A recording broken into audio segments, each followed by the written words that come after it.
आज हम आपको बताएंगे कि योगिनी एकादशी 2024 में कब है। योगिनी एकादशी 2024 में 2 जुलाई मंगलवार को है। योगिनी एकादशी व्रत के दिन सुबह स्नान के बाद पीले वस्त्र धारण करें, पूजा घर की सफाई करें, फिर हाथ में अक्षत, जल और फूल लेकर योगिनी एकादशी व्रत और पूजा का संकल्प लें। पूजा के शुभ मुहूर्त में भगवान विष्णु की मूर्ति या तस्वीर को एक चौकी पर स्थापित करें।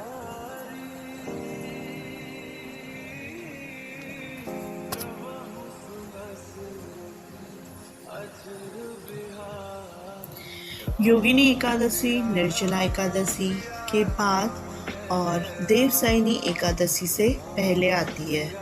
योगिनी एकादशी का व्रत युवा या वृद्ध कोई भी कर सकता है और यह उन लोगों के लिए है जो किसी भी प्रकार की बीमारी या स्वास्थ्य समस्याओं से बचना चाहते हैं। ये व्रत उन लोगों के लिए विशेष रूप से ज़रूरी है जो कुष्ठ रोग सहित त्वचा संबंधी किसी भी समस्या से पीड़ित है। यह व्रत कई अन्य एकादशियों व्रत की तरह काफ़ी फलदायी है और पिछले सभी पापों और बुरे कर्मों को दूर करता है और अच्छा स्वास्थ्य प्रदान करता है। योगिनी एकादशी 2024 पूजा समय के लिए अच्छा सबसे मुहूर्त है सूर्योदय 2 जुलाई प्रातः 5:49 पर और सूर्यास्त 2 जुलाई शाम 7:12 तक। योगिनी एकादशी व्रत कथा। अलकापुरी शहर में यक्षों के शासक और शिव के भक्त राजा कुबेर का प्रभुत्व था। कुबेर के सेवकों में से एक हेममाली देवता की पूजा के लिए मानसरोवर से फूल खरीदने के लिए जिम्मेदार था। हेममाली का विवाह विशालाक्षी नामक एक खूबसूरत महिला से हुआ था। एक दिन मानसरोवर से फूल इकट्ठा करने के बाद हेममाली वासना के वशीभूत हो गया और कुबेर को फूल देने की अपेक्षा करते हुए अपनी पत्नी के साथ भोग विलास में लग गया। जैसे ही कुबेर की पूजा का नियत समय नजदीक आया, क्रोधित राजा ने अपने सेवकों को यह जांच करने का आदेश दिया कि हेममाली ने अभी तक फूल क्यों नहीं चढ़ाए हैं। स्थिति का पता चलने पर सेवक कुबेर के पास लौट आए और उन्हें सूचित करते हुए कहा, हे राजा, माली अभी भी अपनी पत्नी का आनंद लेने में तल्लीन है। इस समाचार से क्रोधित होकर कुबेर ने हेममाली को बुलाया।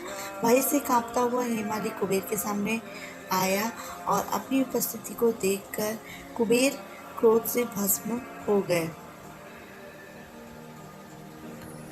जिससे उनके होंठ कांपने लगे। उन्होंने हेममाली को दंडित करते हुए कहा, हे पापी और घृणित दुष्ट, तुमने देवताओं के स्वामी और मेरे पूज्य देवता भगवान शिव का अनादर किया है। मैं तुम्हें अपनी पत्नी से वियोग सहने और कोढ़ी बनने का श्राप देता हूँ।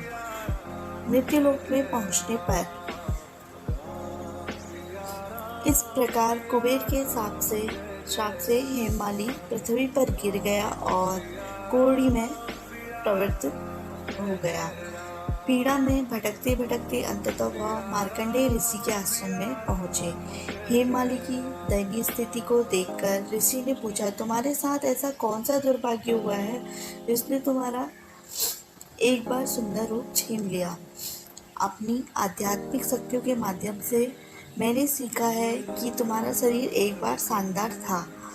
हाथ जोड़कर हेममाली ने बताया, हे मुनि, मैं हेममाली नामक यक्षराज कुबेर का निजी सेवक था। राजा की पूजा के लिए फूल लाना मेरा दैनिक कर्तव्य था। हालांकि एक दिन आनंद की क्षणों में लिप्त होने के कारण मैंने अपनी वापसी देरी से की। नतीजतन मैं दोपहर से पहले फूल देने में असफल रहा, जिसके कारण कुबेर ने मुझे अपनी पत्नी से अलग होने, कुष्ठ रोग और मृत्युलोक पृथ्वी में पीड़ित होने का श्राप दिया। मैं अपनी पत्नी से अलग होकर कोढ़ी बन गया। मैं अपने दुख से त्रस्त होकर आपसे विनती करता हूँ कि आप मुझे मेरे दुख को दूर करने का उपाय बताएं। जवाब में मार्कंडेय ऋषि ने कहा, चूंकि तुमने मेरे सामने सच्चाई से बात की है, इसलिए मैं ऐसा व्रत बताऊंगा जो तुम्हें मुक्ति देगा। यदि तुम आषाढ़ माह के कृष्ण पक्ष में पड़ने वाली योगिनी नामक एकादशी का नियम पूर्वक पालन करोगे तो तुम्हें सभी कष्टों से मुक्ति मिलेगी और तुम दोष मुक्त हो जाओगे और तुम ठीक हो जाओगे। मार्कंडेय ऋषि के इन शब्दों को सुनकर हेममाली बहुत प्रसन्न हुआ और उसने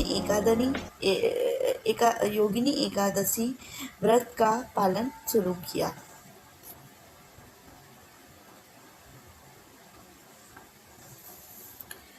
इस अनुष्ठान के परिणाम स्वरूप उन्होंने अपना पूर्व स्वरूप पुनः प्राप्त कर लिया और अपनी पत्नी के साथ खुशी से रहने लगे।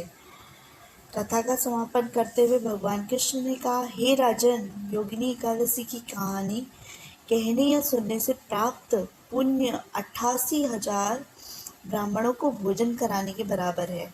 इस पवित्र दिन पर उपवास करने से सभी पाप नष्ट हो जाते हैं और मोक्ष की प्राप्ति होती है और स्वर्ग प्राप्त करने की पात्रता मिलती है। माना जाता है कि योगिनी एकादशी का व्रत का पालन करने से जीवन में सभी असफलताओं को दूर किया जा सकता है और त्वचा रोगों पर काबू पाने में मदद मिलती है।